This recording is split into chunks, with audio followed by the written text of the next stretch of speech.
तो जय श्री कृष्णा, जय श्री राम, जय श्री राधे राधे, जय श्री महाकाल। इस प्रवचन में आपको श्रवण कराएंगे 10 प्रकार की सृष्टि का वर्णन। विदुर जी ने कहा, मुनिवर, भगवान नारायण के अंतर्ध्यान हो जाने पर संपूर्ण लोकों के पितामह ब्रह्मा जी ने अपने देह और मन से अनेक प्रकार की सृष्टि उत्पन्न की। भगवान, इनके सिवा मैंने आपसे और जो बातें पूछी हैं उन सब का भी क्रमशः वर्णन कीजिए और मेरे सब संशयों को दूर कीजिए, क्योंकि आप सभी बहुज्ञों में श्रेष्ठ हैं। सूत जी कहते हैं, सौनक जी, विदुर जी के इस प्रकार पूछने पर मुनिवर मैत्रेय जी बड़े प्रसन्न हुए और अपने हृदय में स्थित उन प्रश्नों का इस प्रकार उत्तर देने लगे। मैत्रेय जी ने कहा, आजन्म भगवान श्री हरि ने जैसा कहा था, ब्रह्मा जी ने उसी प्रकार चित्त को अपनी आत्मा में श्री नारायण लगाकर 100 दिव्य वर्षों तक तप किया। ब्रह्मा जी ने देखा कि प्रलय कालीन प्रबल वायु के झकोरों से जिससे वे उत्पन्न हुए हैं तथा जिस पर वे बैठे हुए हैं वह कमल तथा जल कांप रहे हैं। प्रबल तपस्या एवं हृदय में स्थित आत्मज्ञान से उनका विज्ञान बल बढ़ गया और उन्होंने जल के साथ वायु को भी पी लिया। जिस पर स्वयं बैठे हुए थे उस आकाश व्यापी कमल को देखकर उन्होंने विचार किया कि पूर्व कल्प में लीन हुए लोकों को मैं इसी से रचूंगा। तब भगवान ने के द्वारा सृष्टि कार्य में नियुक्त ब्रह्मा जी ने उस कमल कोश में प्रवेश किया और उस एक के ही भू भुवा स्वा ये 3 भाव किए।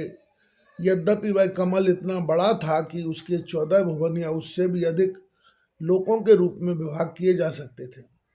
जीवों के भोग स्थान के रूप में इन्हीं 3 लोकों का शास्त्रों में वर्णन हुआ है। जो निष्कपट कर्म करने वाले हैं उन्हें महातप जना और सतलोक रूप ब्रह्मलोक की प्राप्ति होती है। विदुर जी ने कहा, ब्रह्मन, अब आपने अद्भुत कर्मा विश्वरूप श्री हरि की जिस काल नामक शक्ति की बात कही थी, प्रभु उसका कृपया विस्तार पूर्वक वर्णन कीजिए।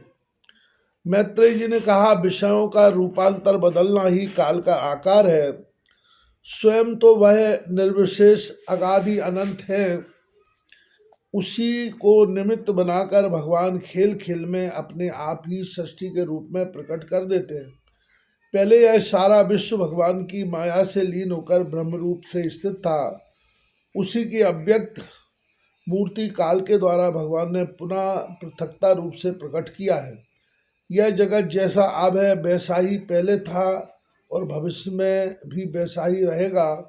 इसकी सृष्टि 9 प्रकार की होती है तथा प्राकृतिक वैकृतिक भेद से एक 10वीं सृष्टि और थी और इसका प्रलय काल द्रव्य तथा गुणों के द्वारा 3 प्रकार से होता है। अब पहले मैं 10 प्रकार की सृष्टि का वर्णन करता हूँ। पहली सृष्टि महतत्व की है। भगवान की प्रेरणा से सत्वादि गुणों में विषमता होना ही इसका स्वरूप है। दूसरी सृष्टि अहंकार की है, जिससे पृथ्वी आदि पंचभूत एवं ज्ञानेन्द्रियां और कर्मेंद्रियों की उत्पत्ति होती है। तीसरी सृष्टि भूतसर्ग है, जिसमें पंच महाभूतों को उत्पन्न करने वाला तन्मात्र वर्ग रहता है। चौथी सृष्टि इंद्रियों की है, यह ज्ञान और अंश क्रिया शक्ति से संपन्न होती है। पांचवी सृष्टि सात्विक अहंकार से उत्पन्न हुए इंद्रियाधिष्ठाता देवताओं की है। मन भी इसी सृष्टि के अंतर्गत है। छठी सृष्टि अविद्या की है, जिसमें तामिस्त्र, अंधतामिस्त्र, तम मोह और महामोह ये 5 गांठें हैं। यह जीवों की बुद्धि का आवरण और विक्षेप करने वाली है। ये 6 प्राकृतिक सृष्टियां हैं। अब वैकृत सृष्टियों का भी विवरण सुनो।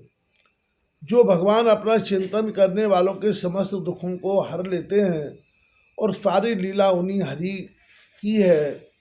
वे ही ब्रह्मा के रूप में रजोगुण को स्वीकार करके जगत को की रचना करते हैं। 6 प्रकार की प्राकृतिक सृष्टियों के बाद 7वीं प्रधान वैकृत सृष्टि इन 6 प्रकार के स्थावर वृक्षों की होती है। वनस्पति, औषधि, लता, त्वक्सार, बैरुथ और दुर्म, इनका संचार नीचे जड़ से ऊपर की ओर होता है। इनमें प्रायः ज्ञान शक्ति प्रकट नहीं रहती।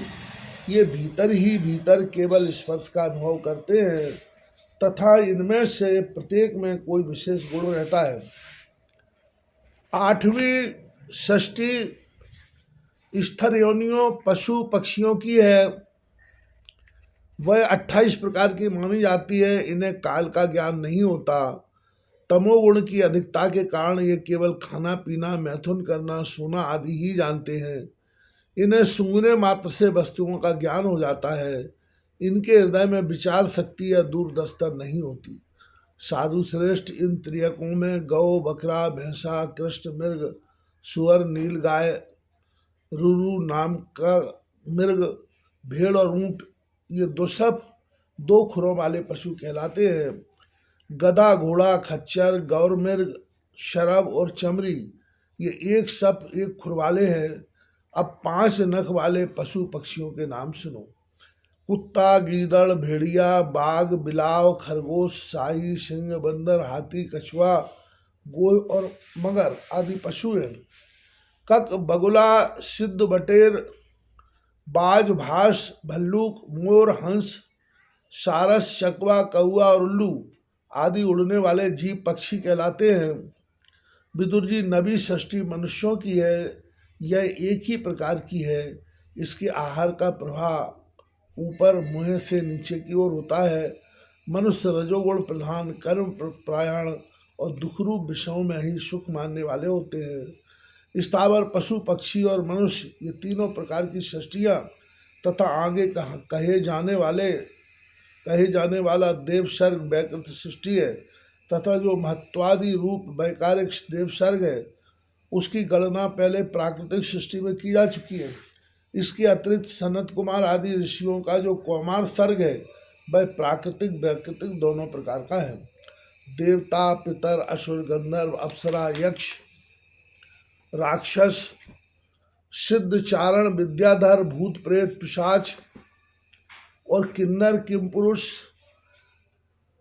अश्वसुक आदि भेद से देव सृष्टि 8 प्रकार की है। विदुर जी, इस प्रकार जगत कर्ता श्री ब्रह्मा जी की रची हुई यह 10 प्रकार की सृष्टि मैंने तुमसे कही। अब आगे मैं वंश और मनवंतरादि का वर्णन करूँगा। इस प्रकार सृष्टि करने वाले सत्य संकल्प भगवान हरि ही ब्रह्मा के रूप में प्रत्येक कल्प के आदि में रजोगुण से व्याप्त होकर स्वयं ही जगत के रूप में अपनी ही रचना करते हैं।